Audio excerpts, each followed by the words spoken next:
Hey guys, it's Matt Pittman. Welcome to another episode of Traeger Kitchen Live. So here we are, beautiful Waxahachie, Texas. Probably 95 degrees. We're in my backyard. This is the Meat Church outdoor kitchen. It might not look like it, but this is an outdoor kitchen. Super excited to be coming to you guys again today. This is our third Traeger Kitchen Live here. We've done brisket, we've done chicken, but today is probably the king of all of those, which is monster beef ribs. And when I say monster, I mean literally the largest I've ever cooked in my life, along with smoked queso. So my buddy Doug Scheiding has a recipe on the Traeger app for smoked chili con carne. And if you don't know, you're probably the only one that doesn't know, this recipe is basically broken the internet and Instagram in particular over the past 2 weeks since we launched a video on the Meat Church YouTube page.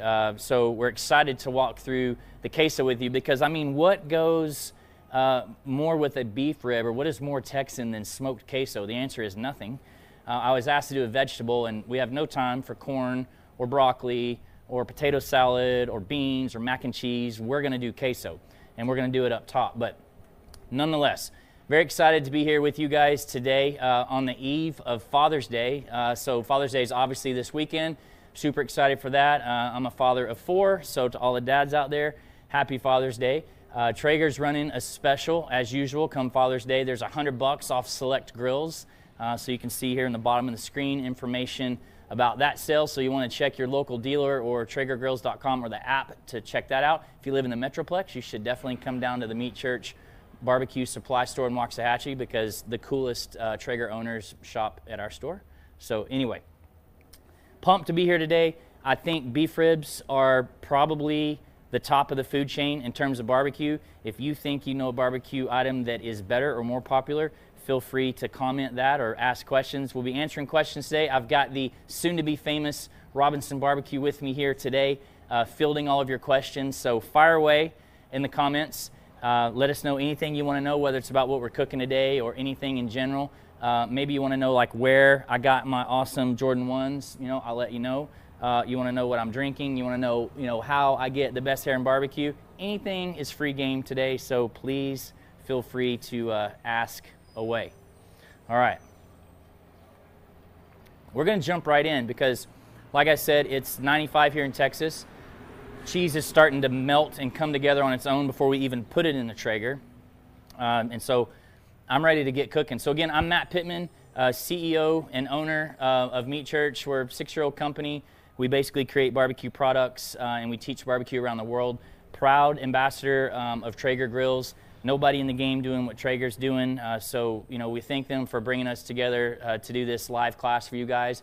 They approached me a couple months ago about doing this, and I'm sure you guys have seen lots of live type streaming classes out there, but Traeger's putting one out every week with all-star talent, not me, but everybody else they've had involved. So what a cool deal that they're willing to put these on at no cost to all of our friends. Traeger CEO Jeremy Andrus told me years ago, he said, we don't sell grills, we sell experiences. And Traeger's all about the community, so that's what we're here for. We're all here to get together, have a good time, make some good food. Hopefully you can take this recipe back with you and you can cook it this weekend for Father's Day or whenever you want. So I'm going to stop talking about that and jump into it. Okay, so let's make the queso. And I know you're here for beef ribs. Nobody's going to argue about queso, but I want to literally put the queso together and we actually get it cooked during class. While it's cooking, we'll talk beef ribs and we'll bring it all together at the very end. First things first, let's start out with a Dutch oven. So this is a Dutch oven this is a outdoor gourmet that I got at Academy Sports and Outdoors. We're going to make it with that. You can certainly make this in a disposable steam pan, in some sort of skillet, whatever vessel you want to use. But I love to cook in a Dutch oven, so that's what we're going to do today. And again, this recipe is by my buddy Doug Scheiding, fellow Texan. You should go follow him on Instagram. He is Rogue Cookers. He's a world champion, so he's an amazing barbecue cook. This is his recipe. I reached out to him and asked him if I could shoot a video on it, so thanks to Doug for letting us do that. And everybody and their brother has been cooking this and making it, which is super cool in the last couple weeks. So I thought, why not make it today? All right, we're going to get going here. The recipe is on TraegerGrills.com or in the app. I'm going to tell you what the recipe is, and then you can feel free to make it your own to the degree that you want. But first things first, we're starting with a block of Velveeta. And before you ask me why Velveeta, look, this is quarantine times, and you know, a lot of the things we're doing are like, what do you have in your pantry? And Velveeta, aka liquid gold, we're going to start with 1 block of that I've just kind of cut up a little bit. Then you're going to use 1 pound of smoked Gouda. So these are 2 8-ounce packages, and you can use any kind you want. You could substitute other cheeses if you like. So we're going with a full pound of smoked Gouda. Then Doug's recipe calls for 1 tube of hot breakfast sausage. So this has already been cooked in a cast iron skillet. So we're going to dump that in. And then, again, I like to make it my own a little bit. We're in Texas. I'm going to add more meat. So this is a 1 tube of beef chorizo that I've sauteed. It's already cooked. I just cooked it right before we came on. So why this? I liken this to making chili. In Texas, we don't put beans in our chili. We put more meat. I'm team meat, so I'm going to add more meat. If you want to, you don't have to. Okay, then we're going to add the most controversial ingredient. Doug calls for 1 can of cream of mushroom. I'll tell you from experience, people are like, oh my gosh, mushrooms. You don't taste the mushrooms. You can sub cream of lots of other options. This is because we're using Velveeta and Gouda, and this will help it keep from sticking together. It's basically for the consistency. Today we're subbing cream of jalapeno because, again, we're in Texas. We like to spice things up a little bit.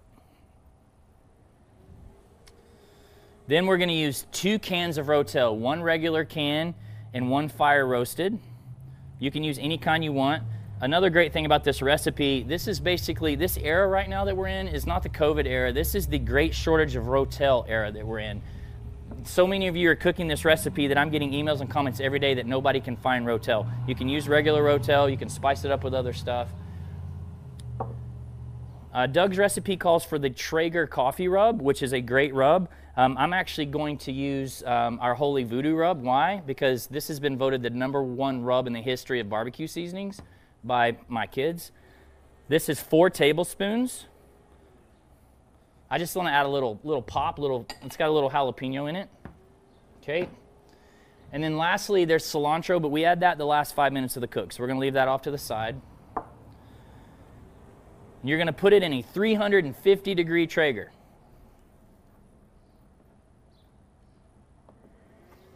.350-degree Traeger for about 1 hour. Now I've got beef ribs in there that have been cooking all day. I'm about to pull them off in a few minutes. So it's at a lower temperature now, but we just cranked it up to 350. I'm going to put this Dutch oven with all this goodness directly in the Traeger, uncovered. I'm going to stir it a couple times in that hour, and it's that simple. We're going to add cilantro at the end, and then we're going to enjoy it with our beef rib and live happily ever after.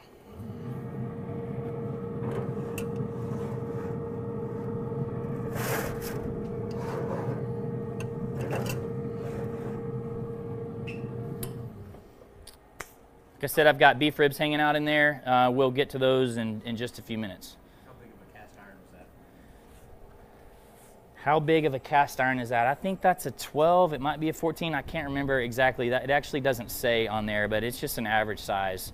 And again, like I said, you can use a deep cast iron skillet. You could use a disposable steam pan, you know, whatever you want to put it in. Where'd you get the cutting board? I always get at this. Where did I get this cutting board? That is probably the #1 question from the last one. This is a rosewood block. So this is from my buddy in Arkansas, Tyler, who custom makes these for me. He's Tyler at rosewoodblock.com. You can follow me on Instagram at rosewoodblock. All of my boards are from Tyler, so I highly recommend these. What kind of conditioner do you use? What kind of conditioner? We use walrus oil, which I can grab that and show you that. For your hair. Oh, conditioner. Oh, man. Oh, man. Conditioner for my hair. I'm glad you asked. I don't know if I can tell you that because I don't need anybody. This is tough times right now, right? It's tough to get a haircut. It feels right. Like I'm feeling it right now with the flip. So, you know, I don't know. I use a varying degree of products. So we're going to keep that close to the vest. Okay. Time to get the beef ribs. I asked. What is Rotel? Where can they find it? What is Rotel? That's funny. I take that for granted. I've gotten a lot of questions about that. I mean, it's diced tomatoes and Chili's. I mean, you get it at any grocery store. So every grocery store in Texas has it. Can you start queso at a lower temp to get a smoke flavor? Can you start queso at a lower temp to get a smoke flavor? Absolutely. I mean, you're just melting this cheese. You can leave it in there and stir it longer. We're running oak pellets today in the Traeger because all beef I cook with oak. And obviously this queso is only going to be in for about an hour. So in order to get maximum smoke, I want a heavy smoke pellet. So I like oak, mesquite, Texas beef, big game blend, hickory. I would try to stay away from lighter smokes, and we can kind of cover that with beef as well, but very similar. So short smoke, heavy, heavy to, it's not going to be real smoky, obviously, only being in there an hour, but I like to add smoke element to every dish, every drink, every entree, so anything I can do, I put in the Traeger.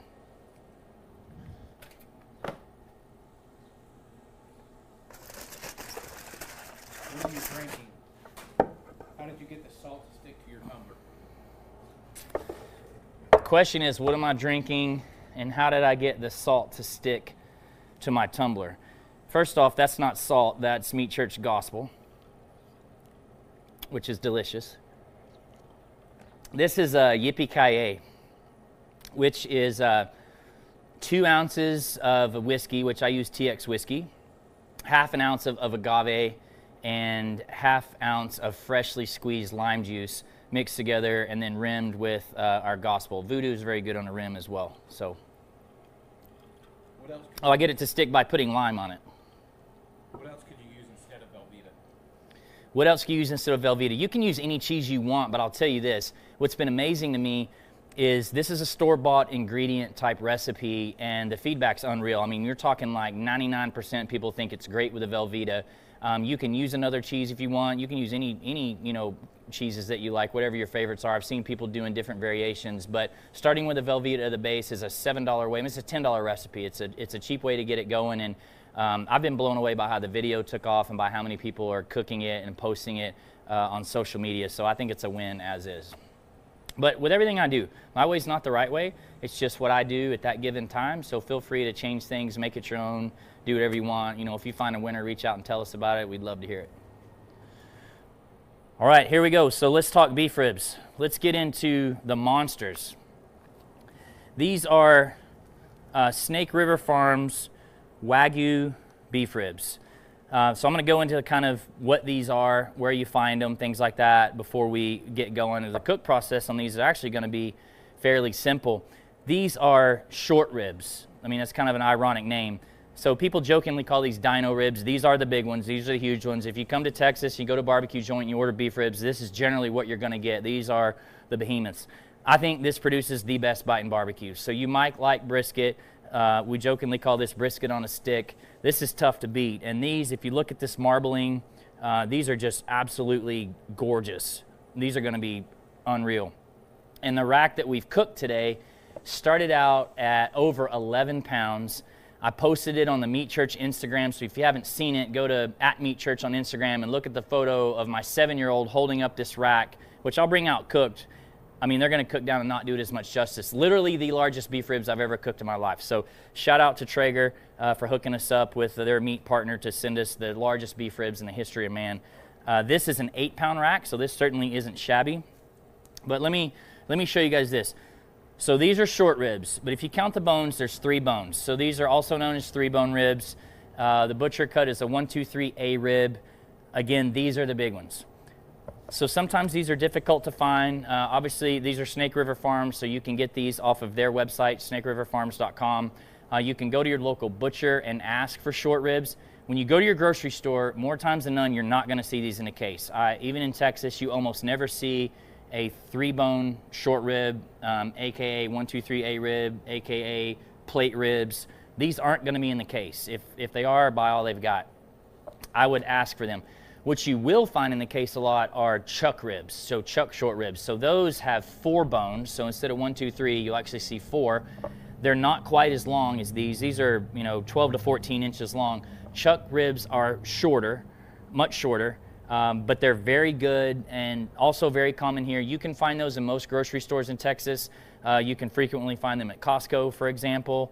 And if you ever go to a grocery store and they don't have beef ribs in the counter, and if you see a cross-cut beef rib, so something known as a tablita or a flanken-cut rib or a Korean rib, that's what these are. The chuck ribs cut this direction. They look like slices of bacon with itty-bitty pieces of bones in them. Those are very good.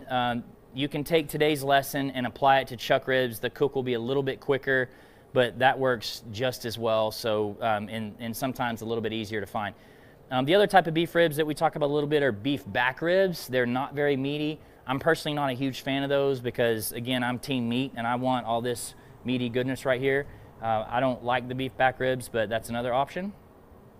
So very popular in Texas. For those of you around the world that aren't in Texas, this is a staple on Texas barbecue joint menus. So all my buddies, all the restaurants, this is extremely common. You're going to find this everywhere you go. It's 20 some odd dollars per pound. My first experience, or not my first experience, my most memorable experience with a beef rib would have been at Louis Miller Barbecue down in Taylor, Texas. So now Wayne Miller, good friend of mine. You know, when I walked in there years ago with my dad and my brother and ordered a beef rib, it was late in the day and they didn't have a lot left, and the cutter said, "Is a 2.5 pound beef rib going to be a problem?" I said, "Hell no, it's not going to be a problem." So on we went. But it would be tough for one person to eat one full rib, but we're going to give it heck today. So anyway, okay, so let's get going on the prep. So let's look over this first. So on the meat side, you know, again, great marbling. You've got some excess fat here. You've got a little bit of, it might be tough for you guys to see, but this is silver skin right here. So fat on top of silver skin and just kind of excessive fat here. And then if we flip it over on the bone side, you can see there's a really thick membrane. All right, so when we talk prep, I'm actually not going to bother removing this membrane. So if I was teaching you pork ribs, I absolutely would be grabbing a paper towel, grabbing the corner of this membrane or the middle of the membrane, and I'd be pulling that off, because when you go to eat a pork rib, if you don't remove that, it's going to be a little bit of a problem. It's going to leave you kind of an unpleasant bite. This is a little different. There's no meat on the backside of this. And what I've learned over the years of cooking these beef ribs is it doesn't do you a whole heck of a lot of good to remove that membrane. It also keeps the meat from drawing up quite as bad. You're going to see that this meat's going to draw up quite a bit on the rib. I'm going to show you some at the wrap stage and obviously the final product. But what I've learned from my pitmaster buddies in Texas that own the most prestigious barbecue joints in the world that I know of, they often don't pull them. You can pull it. I'm not saying it's wrong. I just choose not to, so this will be a little bit easier method for you. I don't think it's necessary. Meat Church is all about teaching you the most straightforward, simplistic way to make amazing barbecue. So if there's a step you can remove or something that you don't have to do, then I'm going to share that with you. So that's what I do. I will take my boning knife and I'll poke just a couple holes through that membrane in between the ribs to help kind of get in there and render that fat a little bit. But that's all I'm going to do on the back side. If there was anything really excessive that you felt like you needed to remove, you could. But again, there's no meat down here. So at the end of the cook, we're either going to take a couple slices and basically have all the meat on top of the bone come off, or you can sometimes even just remove the bones, and then you can easily remove that membrane at the end of the cook. So I'm just going to leave it. You'll probably see there's some flies out here. Flies are common at the Meat Church. They know what goes on back here. They like amazing food. Don't worry about it. Again, it's 95 degrees. It's all good. All right, back on the meat side. So let's get to trimming. These have sat out here for a few minutes. It's easiest to trim beef ribs, brisket, whatever, when it's super cold right out of the fridge and the fat's like nice and hard. This has been sitting out. It's hot outside, so this fat's getting kind of shifty, so it may be a little difficult to trim, but that's all right. I have a very sharp boning knife. For those of you that are going to ask, this is a Victorinox flexible boning knife. This is an inexpensive $20 knife, no big deal. I love these because they make quick work of my trim. After I've sharpened this thing a few times, I can toss it and buy another one, but use whatever you like. I'm going to basically take this excess fat off, but I'm going to tell you up top, I'm going to cook this so long. My cook process is long. And this fat's going to render. So I'm going to take this big excessive stuff off right here. So let's talk about this right here. That stuff's going to come off. But you do not have to take off every ounce of this silver skin and make this just a complete red meat. I see some people do that. That's okay if you want to do that. This is not going in a competition. This is in your backyard. And again, if you cook it long enough, this fat is going to render and meld with this seasoning, and it's going to taste great. So we're going to take just kind of an average amount off. So I'm going to get to work. I'm going to start grabbing anything that's excessive that I can grab a hold of. I'm going to grab it, lay my knife flat, and just start to basically fillet it away. And I want to be careful not to cut any divots into this meat. I want to try to keep this meat as big and thick and flat as possible. When will you be teaching classes again in Texas? The question is, when will I be teaching classes again in Texas? Honestly, we really don't know. So this is where we teach, and we love to teach. We're kind of known for that. But with the pandemic restrictions, things are up in the air. So Texas is back open to 75%, but we still have to distance 6 feet. My backyard's not huge. We host 40 people, very limited. Our classes they're kind of, I don't know, I guess kind of exclusive, and we don't do them a lot. We've got a big family. We don't teach them every weekend. So, if I had to spread everyone 6 feet apart, we just can't put that many people in here. And the large facility that I teach at in Fort Worth, Whiskey Ranch, they're still not open to the public. So honestly, I get this question 50 times a week right now, and I hate it. But as everyone knows, I'm just not allowed to do it. It's not worth it to teach a class for 5 people. So we're completely on hold for the moment. That's why I'm so thankful that Traeger is allowing us to do this. But you can sign up for the newsletter at the bottom of meatchurch.com. The minute we start to open up and do classes, I'm going to hit that email list and let everybody know. But I'm an optimistic person, but I think it's going to be a while. So we'll see. What kind of sharpener do you use? What kind of sharpener do I use? I have a Work Sharp little unit that has like a belt system. I have a buddy locally that sharpens for me, and then I recently started using Knife Aid a little bit, where you ship your knives off and they sharpen them and bring them back. By the way, I'm just continuing to grab this excessive fat and trim it away while we talk. Got questions, Corey? Do you sell Matt Pittman cologne on Meat Church website? Do I sell Matt Pittman cologne on the Meat Church website? No, I don't. It would smell like brisket, and I can tell you that my wife is sick of that smell, so that probably isn't in the upcoming product release calendar. Do you use Super Smoke for ribs? Do I use Super Smoke? Let's save that question. Absolutely, I use Super Smoke every chance I get, so we'll talk about that during the cook. Do you go through a lot of pellets on a cook like this? Do I go through a lot of pellets on a cook like this? This is going to be an 8 to 10 hour cook, usually 8 hours. This one's closer to 10 because of how big these are. So I don't know, maybe half a bag, maybe on the high side. Probably not even that much. We'll probably talk about it, but do you wrap? Question is, do I wrap? I'm going to defer that as well, because we'll absolutely talk about that here in just a little bit. So I'm pretty much down to just the silver skin right here. And like I said to you, some people like to remove that. I don't think it's necessary.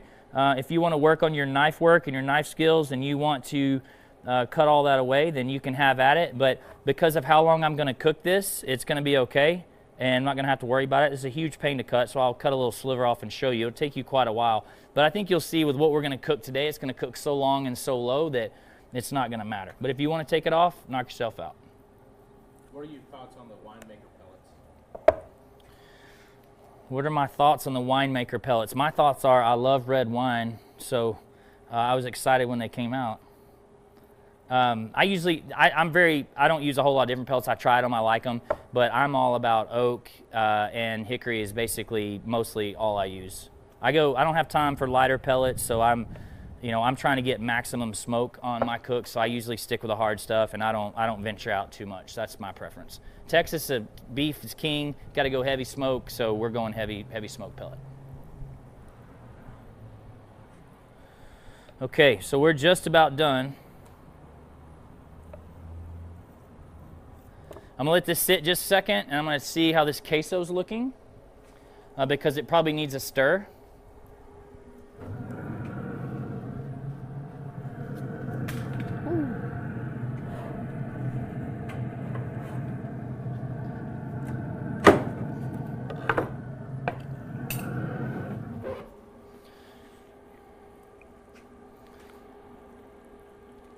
Just going to give this a quick stir, let this stuff start to come together. It's going to take some time. Temperature's still it's just now kind of getting up to where it needs to be. Do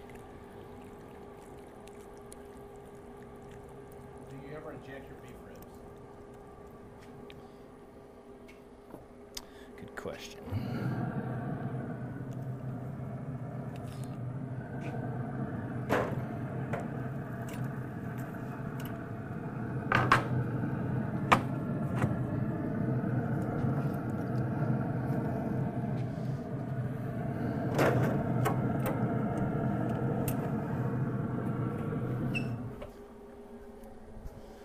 question is, do I ever inject my beef ribs? No. I don't think it needs it. I'm a very traditionalist when it comes to cooking things like this. I only inject in competition, and this is coming from a guy that sells an injection. Meat Church has pork, chicken, and beef injection. You can, not mad if you do it, but when you look at this beef rib and you see all this intermuscular fat in these Wagyu beef ribs, honestly, I think it would be a little bit of a sin to inject these. I don't think it needs it. It's going to be packed with flavor and moisture, so I would not. How thick should beef ribs be? Question is, how thick should beef ribs be? I mean, these are very thick on this side, and then when you look on this side, they're pretty thin. And I got a few racks this week, and some of them are thinner than others, but I mean, that's a product of where you're buying your meat. Obviously, Snake River Farms has an amazing reputation. Their stuff's going to be big and thick and meaty. I mentioned earlier I don't like beef back ribs because I don't like the lack of meat that's on those. So, the meatier, the better, obviously, in my opinion. I don't know if I can answer how thick they should be, but there's that. What meat thermometer do you use? What meat thermometer do I use? The one I accidentally dropped on the ground. I only use ThermoWorks. This is a Thermopin MK4, 99 bucks. Greatest investment you can make, outside of buying a Traeger and buying Meat Church. This is the #1 tool you got to have. This is what took me from a novice to, I guess, something a little above a novice. But $100. I've got tons of these. I buy them as gifts for all my friends and family. This is how you can nail the internal temperature, like internal doneness, aka temperature of any meat you're cooking. But also, I'm going to show you today how we're going to use it for feel. So without even looking at the numbers, its temperature's dropped. It's only 91 here in Texas right now. So we're going to show you how you can use this probe for feel on your meat as well. So you got to have this. If you don't have this, this is what you should be telling your significant other or your kids to get you this weekend for Father's Day after they get you that Traeger. Okay, let's talk about seasoning real quick. All right, in Texas, our barbecue is very straightforward, very simplistic. You go to Austin, you order beef ribs, you're going to get a beef rib that's seasoned with kosher salt, or probably, and coarse cracked pepper, so like a 16 mesh pepper, and that's it. We're going to use our Holy Cow rub, which is very Texan. It has a little bit of garlic added to that, not a ton, so it's mostly salt and pepper, a little bit of garlic, touch of paprika for color. Made right here in Texas. Anything you get from us is meatchurch.com is less than 1 week old. It's blended right here in DFW. It's as Texan as it gets, and it's the only thing we put on beef. Sometimes we add a little bit of our Holy Gospel, but this is all you need. So we're going to put a pretty decent application of this on here. This is a big cut of meat. It's going to be hard to hurt it. So before anybody says anything in the comments about how much I season, look, I make seasonings for a living, so I think I got this part down. I'm going to show you what I think is a perfect amount of seasoning, and we'll go from there. But we're going to start on the bone side. I'm not going to use any binders, so I'm not using an olive oil or anything like that. You can any sort of liquid like a mustard, olive oil, those things. Those are just ways for your seasoning to adhere to your meat quicker, but anyway, you're not going to get a ton on this meat side. On the bone side, but I'm going to season this anyway. I normally do, even though I told you we're not going to eat much off of it. I'm just going to press it with my hand, and we're going to move on to the more important stuff, which is going to be the meaty sides.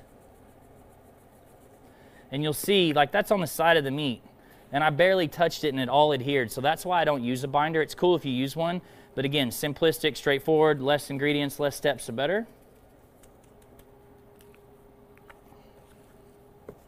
What do you use to store your pellets? What do I use to store my pellets? So, I've used the Traeger buckets, but honestly, I try to just pour an entire bag in the hopper and use that, and then just, use another bag. So, I don't change my flavors that often. I'm fortunate enough to have a couple Traegers, so sometimes I'll have a different pellet in another Traeger. The good thing about a Traeger is you can open the door and evacuate all the pellets if you want to change the flavor. So I could put those like in a 5-gallon bucket if you don't have the Traeger buckets.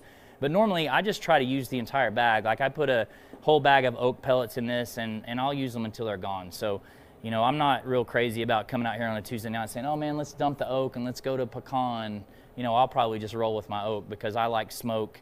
Again, I've said that a couple times, but I like that smoky element, so I'm usually cool with the pellets that I buy. flip that over. If I had all the time in the world, I'd let, same thing with the brisket, I'd let it adhere for 30 minutes and go to the other side. This rub is really fresh, and the method that I'm showing you to season, I don't think any of you would eat this and say, oh man, that needed more seasoning or that needed to adhere longer. But on the top side, on the meat side, I definitely want to let it adhere for probably half an hour. And by the way, I like to season about 1.5 foot high, because this will give you an even application. If you season down low, you'll get real splotchy in areas. So this is now nice and even.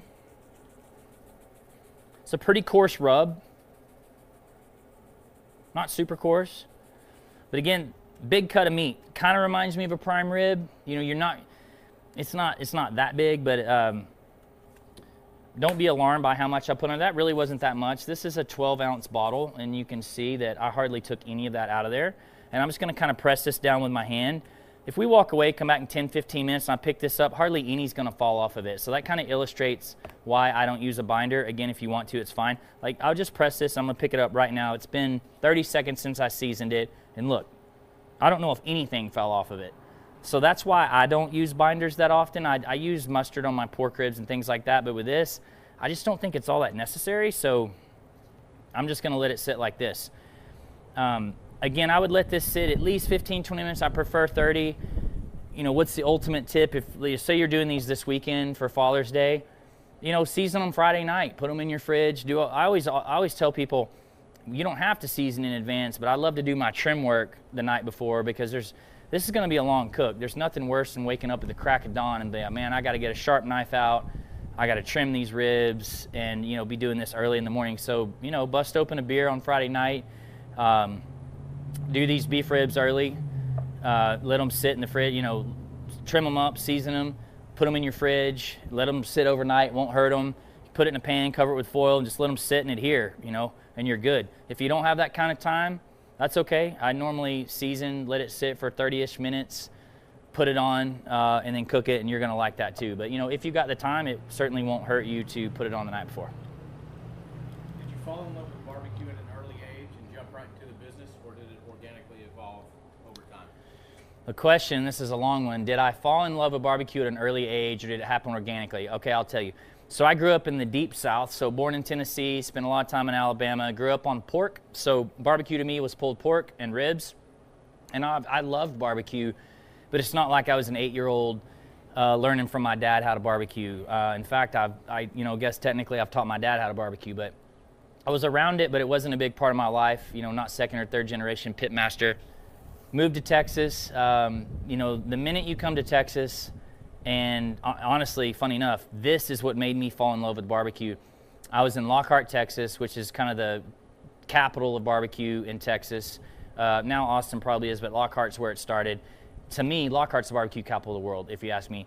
Sitting down there at Black's, taking one bite of a beef rib, seasoned with nothing but salt and pepper. So pause. Go back to when I grew up, pulled pork ribs with sweet barbecue sauce, right, a sweet flavor profile. If that's what I knew, and then I come to Texas and I take a bite of a beef rib that has no sauce. So in Texas, good barbecue doesn't need sauce, right? So you're going to get beef seasoned with salt and pepper, smoked with post oak, and that's it, wrapped in butcher paper.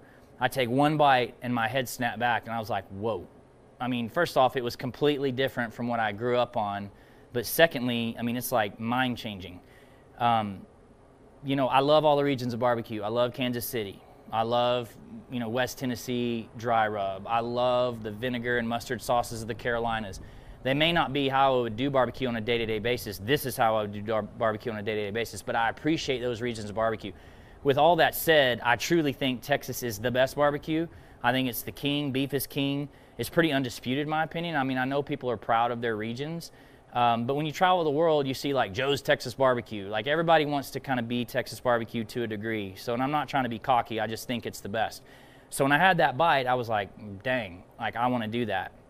And I kind of started my barbecue journey on my own and tried to emulate that, and just, was self-taught, bought a pit. At one point, I got a reverse flow pit, and I just started tinkering around.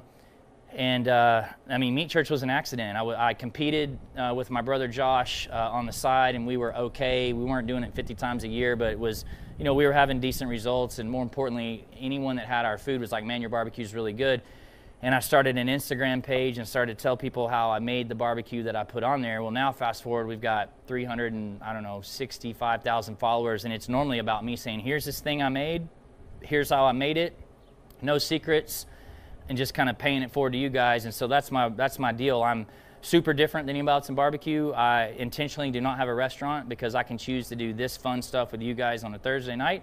I can create really cool barbecue products that there's nothing more fulfilling than you guys using this at home and saying, hey, I just made a brisket and my kids said it was the best thing they ever eaten in their life. So it's unique, and I know it's a long answer to the question, but I went on a TV show, Barbecue Pitmaster, 6 years ago and took 2 products, Holy Cow and one other, Honey Hog, and it was a hobby, and it took off, and now it's my full-time gig, and anyway, love it. So thanks for watching. More questions? Typically special order meats, or do you shop local?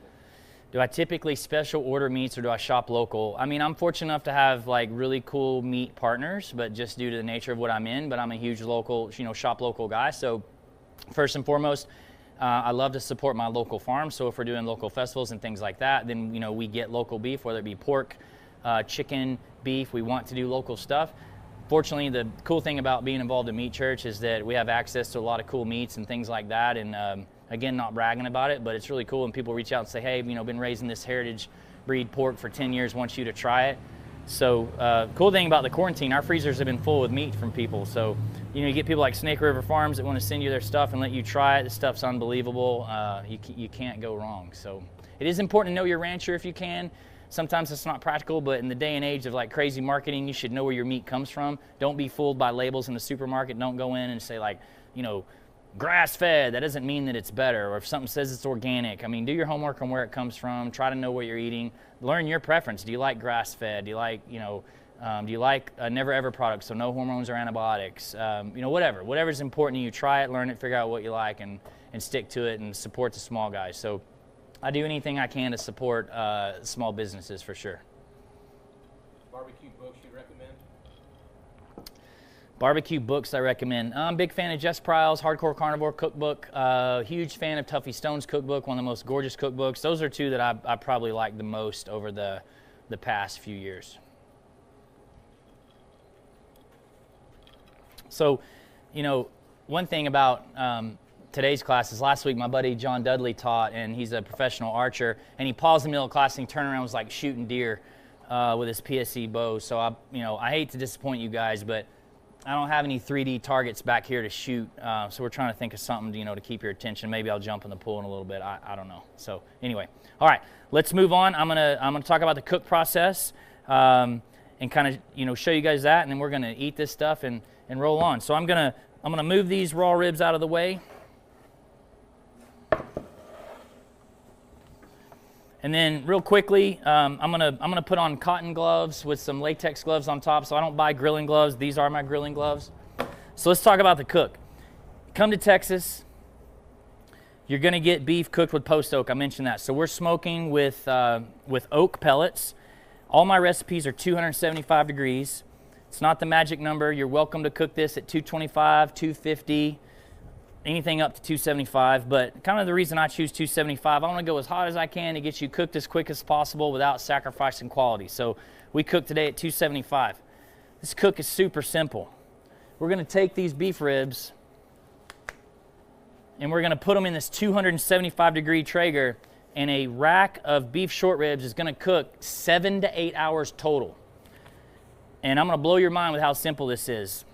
We put these ribs in raw, put a couple pictures on the Meat Church Instagram today. You can go to the story and see them on raw. You can see them at the 4-hour stage, and I'm going to show you at the 6-hour stage. So if you've got a big rack, about 7 to 8 hours, right? The huge rack went a little bit longer, 9-ish hours to get cooked. But anyway, an average size, 8-ish pound, like the rack I prepared, that's an 8-pound rack. You're about an hour a pound, and you'll have plenty of time. 8-hour cook. It's this simple. The first 6 hours, they were in the Traeger, unwrapped. Meat side up, unwrapped. Then we're going to wrap them in butcher paper, which I'm going to do right now at the 6-hour mark, and the last 2 hours they're gonna cruise in butcher paper until they finish. Why butcher paper? Butcher paper, and we're using my butcher paper today, but you guys should use, you know, Traeger has their own butcher paper. I just didn't have any on hand. Butcher paper is permeable. You can wrap in foil if you want, but I'm gonna at this point I'm gonna pull these beef ribs out. I'm gonna cut a couple pieces of this off.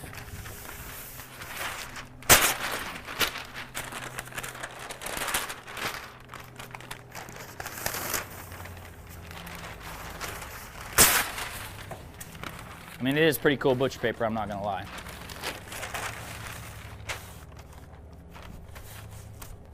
So this is 18-inch paper, so I'm gonna overlap the two pieces just a little bit.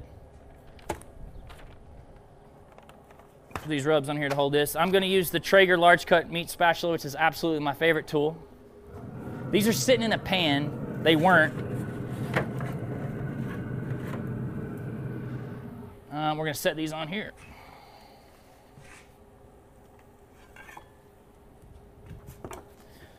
While those are sitting for a second, I'm gonna stir this queso real quick.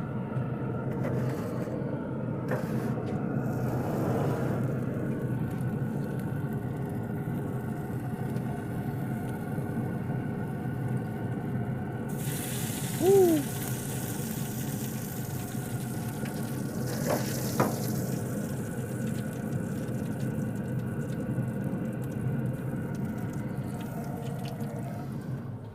All right, these are at the wrap stage, so you can see how pretty these beef ribs are. This is what you're looking for. So this is 6 hours in, solid 6 hours in at 275. You see these bones, the meat is drawn back right here. The bones are protruded. You got amazing bark on here. I mean, this is the holy cow on the meat. They've just been sitting just like this. Now, okay, remember, I turned this Traeger up to 350 when I put the queso on, so these ribs have been rolling 275 degrees, and I cranked them up 75 degrees. So that's just, you know, the magic of TV, because we're cooking two things on the same grill. I would normally have left these in at 350, so they're a little hot at the moment. But anyway, that's the bark you're looking for. They already look epic. I had temped these right before we started with my Thermopin. They were about 185 at the 6 hour mark. They're 190 right now, but I want to show you something. First off, you're looking for the visual cues. You've got the meat drawn back. You've got this beautiful bark, right? That's what we're looking for.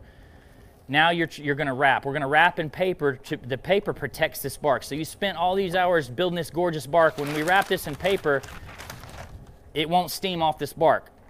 If you wrap in aluminum foil, you'll be steaming the meat, and that's a fine option. This bark will get a little bit shifty. So this paper will ensure that the bark stays intact. That's why I'm using it. So they look really, really, really, really gorgeous. Now, and there's no right or wrong way to do this. You just want to wrap them tight.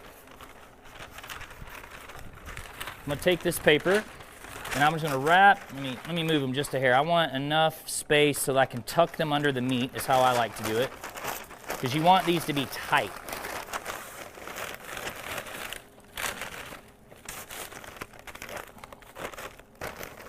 Okay, so I've got it pulled very tight, okay? Whoop, a little too tight. I'm gonna pull it back over tight again, tuck it back underneath.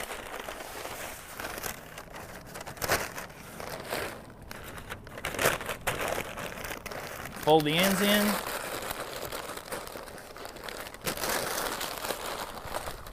Now we are nice and tight.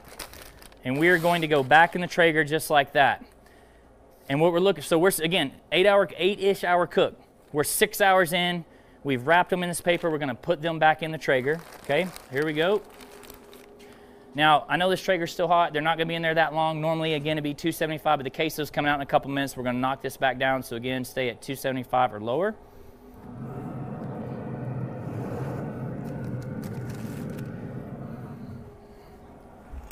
Now, if you're using, you can use the meat probe, the internal meat probe on the Traeger. You can just poke this right through the paper. Won't hurt it. Go right in the meat part. Try to go right in between the bones. Plug it in.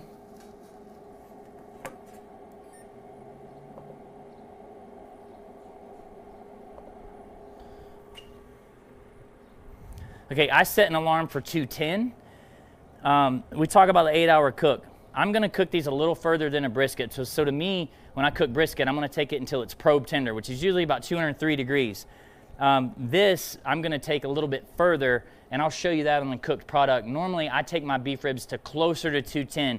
Again, looking for visual cues in the feel. I'm gonna reach in, I'm gonna squeeze those ribs, gonna make sure they feel tender, and when I open them up, I want them to be jiggly is kind of what I'm looking for. And then if I have to look at the probe, I want it to be, you know, north of a brisket temperature, so above 203, somewhere between like 205 and 210. This probe says these are sitting at 190 right now, so, you know, we might get 2 hours out of it, not at 350, that's for sure. So at 275, it's probably maximum 2 more hours, and you're good to go. When you pull those beef ribs off, you want to let them rest for about an hour, and I'm going to show you that now.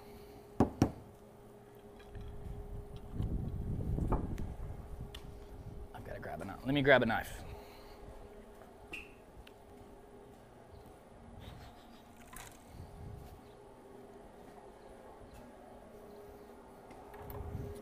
I'm gonna stir my queso one last time.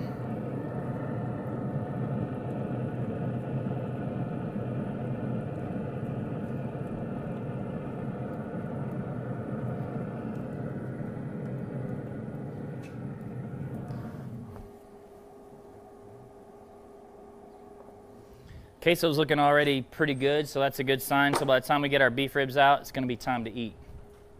Gotta grab that croissant. All right, I've got a cooked rack of beef ribs in my cooler. I'm gonna pull those out, show you those. So again, let's go over this cook again. Super, super simple. You're probably blown away by the simplicity of this. I put the beef ribs in, 275, 8 hours, wrapped them at 6 hours. They're gonna ride another 2 hours and we're done. Super important tip, take those beef ribs, I like to store them kind of in a pan, slide them in a cooler, put them in a Yeti, and let them sit for 45 minutes to an hour. Anytime you're cooking a big meat, the moisture is out at the end of those muscle fibers, and if you cut right into it, you're just gonna lose all that moisture. The steam or any kind of moisture that runs out, that you just rob yourself of a juicy bite. So you wanna let that meat sit and relax and let that meat chill out, and the moisture will kind of redistribute throughout the beef so that you can eat that bite there at the end. So I've got a rack that's been resting right at an hour or so, and we're gonna, this is the big one. So again, if you go to our Instagram, you can see the 11+ pound rack, and I'll show you that. Since we're near the end of the queso cook, I'm gonna drop some of the cilantro in. Stir it up, be ready for the final product.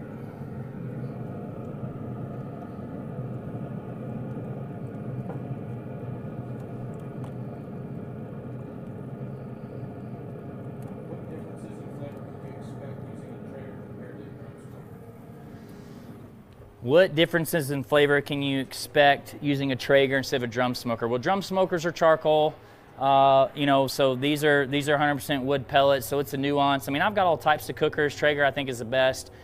So, you know, it's just kind of whatever your preference is, but Traeger allows me to cook more frequently for my family, and I love the taste. And myself and the Traeger team have finaled at a couple world championships off of Traeger, so we know they produce amazing barbecue, so why change? All right, I'm grabbing these beef ribs.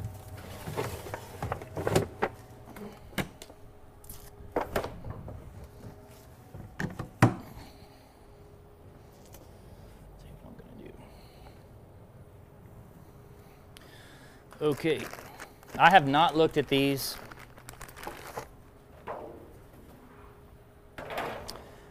This is the huge rack. So again, Meat Church Instagram, at Meat Church, you can see these raw. See how big they were. They were gigantic, the biggest I've ever cooked. And true story, I have not unwrapped these. You know, the crazy thing about cooking beef ribs, now it's gonna be like Christmas. I'm gonna open it up and see what it looks like. But you can see this butcher paper is completely kind of, I guess you would call it sweat through with the fat, which is a good sign. And we're gonna open them up for kind of the big reveal. This rack cooked somewhere between 9 and 10 hours due to the size.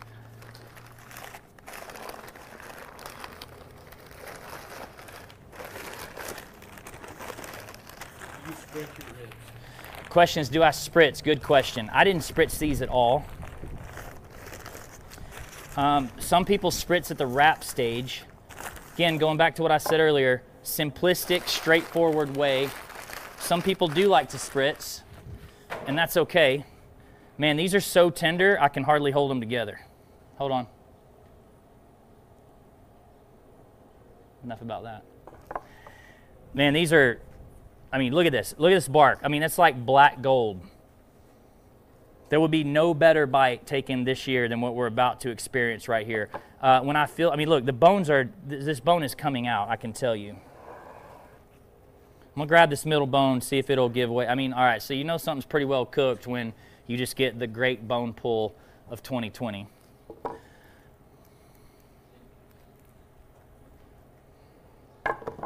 It's like almost not even fair. Hashtag Traeger. So there we go. There is the membrane on the bottom, which I'll show you. But look how easy that was. There's your picture right there, Robinson. That it gets no better, honestly, than that right there. Perfectly cooked. The bone slid right out, so you know they're like tender as all get out. Epic bark. Probably hard for you to see. This has been sitting for like a solid hour, but when I do this right here, there's super jiggle right here. I mean, that's just like, it's not even fair. Whew. All right, let's let that sit for a second. I'm going to pull my queso out.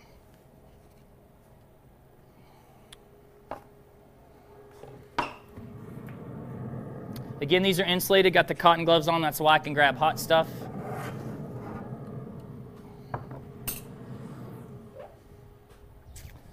Got a ladle. I'm going to just give this a little stir. Man, that looks epic. God bless Doug Scheiding. I mean, can y'all see this? Epic. Not mad about that. Okay, let's do this. You shoot this, Corey? You can pop up here and take a picture. Nobody's going to mind. A little... Whoop. Okay, so how do we finish this off? That can't be beat. This is the best bite in barbecue. I always say, again, my way's not the right way. My way's the right way when it comes to this. You tell me what's better than this. It ain't going to be whole hog. It ain't going to be a burn-in. It's not, dang sure not going to be a baby back rib. I mean, I love all those, but this is the king of all barbecue. Undisputed, heavyweight, pound for pound, whatever you want to call it. This is where it's at. So, all right, we're going to go with that. I'm going to make an epic slice. I mean, I wish I could have held up one big beef rib for you, but unfortunately, I cooked them to so tender. That's going to be, you know, kind of tough to do.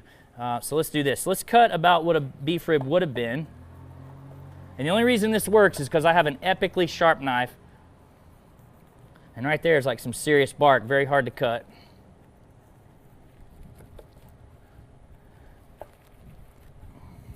All right, let me show you something. Let's take this.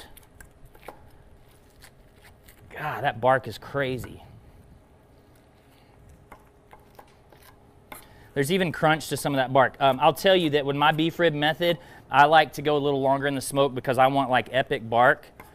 And then look, I mean, this might be wrong, but let's put some beef rib in there. Why not? Well, I mean, why would you not? Oh, Corey said he wants some more.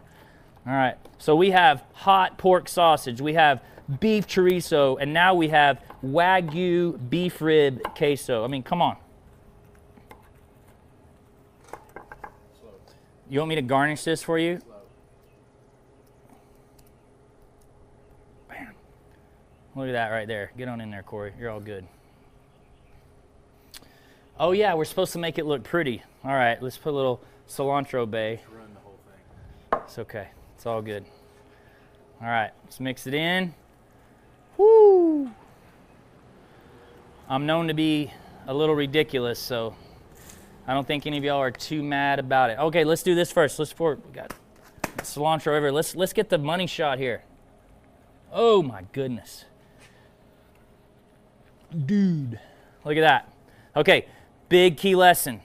A lot of people cook beef ribs. A lot of y'all put them on Instagram. Here's something I want y'all to watch. I want you to watch this fat right here. You want that properly rendered out. Anybody can cook a beef rib. Not everybody can cook a beef rib and properly render all the fat out. I don't want to see big pockets of fat in there. I mean, look at this. This is just like, it's like an accordion. It's like not even fair. Bam. Here's what we're going to do. We got to figure out, like, how do you serve this? Well, here's how Meat Church serves it. So let's figure out. Do the accordion again. That's probably this one. This is unbelievable right here. Like, look how soft that is. Perfectly cooked. That's going to be like lights out. God, I want to eat that so bad. You won't. I will. Okay, let's make a sandwich. Fresh baked croissant.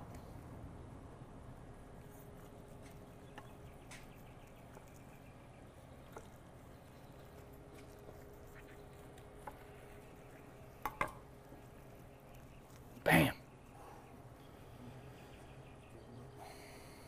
That looks good already. I got to prepare myself for this. Traeger told me to take a ridiculous bite. I got to get ready. Oh, I got a wire on. It's like I'm an informant. Very important that you guys keep your social distance during these times. Oh, how else do you eat queso? Bam.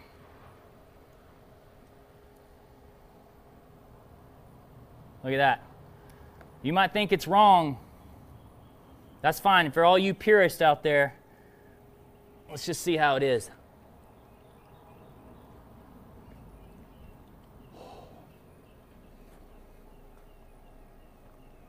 Like I say, I'm going to need a minute.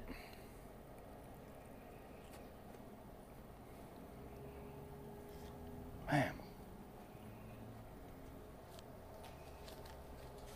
You can come up here and take a picture of that. That's all right, Corey. We can see the back of your head.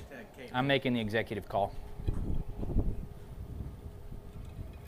Whew, that was good. All right, I can't wait to try that. Okay. You guys ready for this? Okay, here we go. You didn't get it? It's all right. We waited an hour. We can wait another 5 seconds on you. It's fine. Ooh, that queso's hot. Okay. All right. Let's see.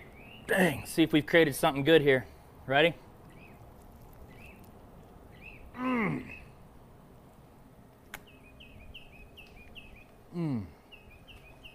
Ain't mad about it. Man, that's good. Just when you thought a beef rib could get no better. Dude. That queso's next level. If you haven't made that, you better make it this weekend and tag me. Do you have a cookbook? Do I have a cookbook? We have turned down so many cookbook offers. Man, we don't have time. I'm enjoying doing stuff like this. Blessed by all the Meat Church business. I have loads of recipes on meatchurch.com and our newly launched YouTube channel that we share stuff with you. We'll probably do a cookbook later. It's not right now. Corey, we got other questions? What's the most exotic meat you've cooked? What's the most exotic meat I've cooked? I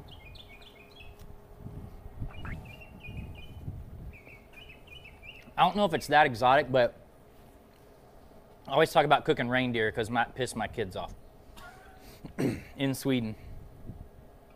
Is it true your brother Josh can cook better than you? Is it true my brother Josh can cook better than me? Yep, he can. I just take better pictures. We're about to wrap up here, guys. We have so you got any more questions? Fire them in. It's not the last call yet. But me and my buddy Chad Ward, we're going to hop over to the Traeger Instagram page. We're going to do a live. We're going to have a cocktail. We're going to talk about what we've done for 15, 20 minutes, just kind of wrap for a few minutes, be a little more casual. So I'll take last call for questions. Again, Matt Pittman, Meat Church, super excited to have you guys here in my backyard again. If you want me to do another one of these, then reach out to Traeger, tell them what you want me to cook. We've done brisket, chicken, beef ribs, so kind of what's next. A ton of fun. Love being with you guys, having a drink, sharing my passion for barbecue. This is what it's all about. So any more questions? Any new rubs coming out? Any new rubs coming out? Man, I get that all the time. I'm going to be lynched if I don't release our chili seasoning this year, so I'll commit to that. That's tops on my list. It's actually ready. Everyone's cooking at home right now. Y'all are buying so much from meatchurch.com and all of our retail partners that we're a little busy with all of that. But I will get you some stuff this year. My team's perfected some stuff, and we got some cool stuff that's going to come out. So yeah, later in the year you'll see some stuff from us. What else? Can you use foil on a weekday brisket recipe if you don't have butcher paper? Can you use foil on the weekday brisket recipe if you don't have butcher paper? Yes, you can use foil on any of these recipes. So that's a very good question. Let me talk about that. So today we were 6 hours in on these beef ribs and we wrapped in paper. You can use foil. In fact, if it's your first time, I would use foil. It's going to cook a little quicker, and it's okay if your bark isn't as epic as this. It's still going to taste great. Your family's going to love it. I would absolutely start with foil, graduate to paper. There's a learning curve with paper. You're guaranteed to produce amazing results if you go with the foil and get to paper down the road.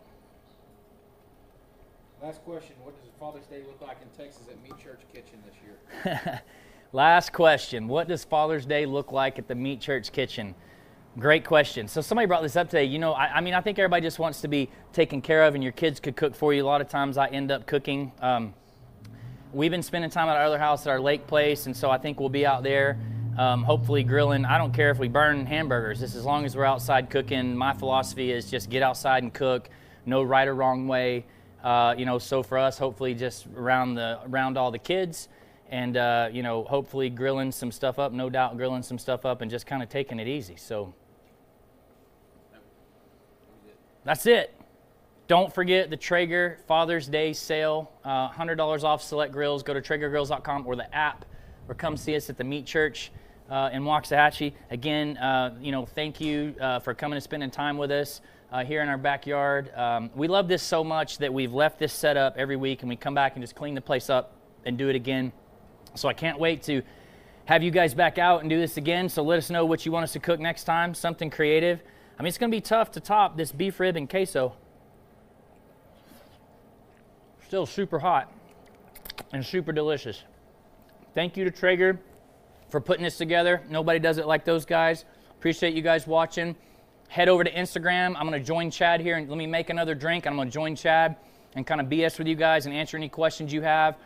Check us out on Meat Church on Instagram, and I'll see you guys soon.